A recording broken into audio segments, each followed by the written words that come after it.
இதுவே அவரை தேடி விசாரித்து அவருடைய சமூகத்தை நாடுகிற யாக்கோபு என்னும் சந்ததி. வாசல்களே உங்கள் தலைகளை உயர்த்துங்கள், அனாதி கதவுகளே உயருங்கள், மகிமையின் ராஜா பிரவேசிப்பார். யாருக்கு மகிமையின் ராஜா? அவர் வல்லமையும் பராக்கிரமுள்ள கர்த்தர், அவர் யுத்தத்தில் பராக்கிரமுள்ள கர்த்தராமே. வாசல்களே உங்கள் தலைகளை உயர்த்துங்கள், அனாதி கதவுகளே உயருங்கள், மகிமையின் ராஜா பிரவேசிப்பார். யார் இந்த மகிமையின் ராஜா?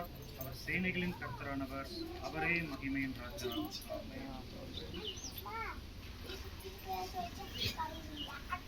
இந்த இடம் தேவனுடையது. இது தேவனுடைய ஊழியத்திற்கென்று இந்த வேளையிலே நாம் அர்ப்பணிக்கிறோம். பிதா, குமாரன், பரிசுத்தாவியின் நாமத்தினாலே நாம் யாவரும் உள்ளே செல்லலாம். உன்னதத்தில் தேவனுக்கே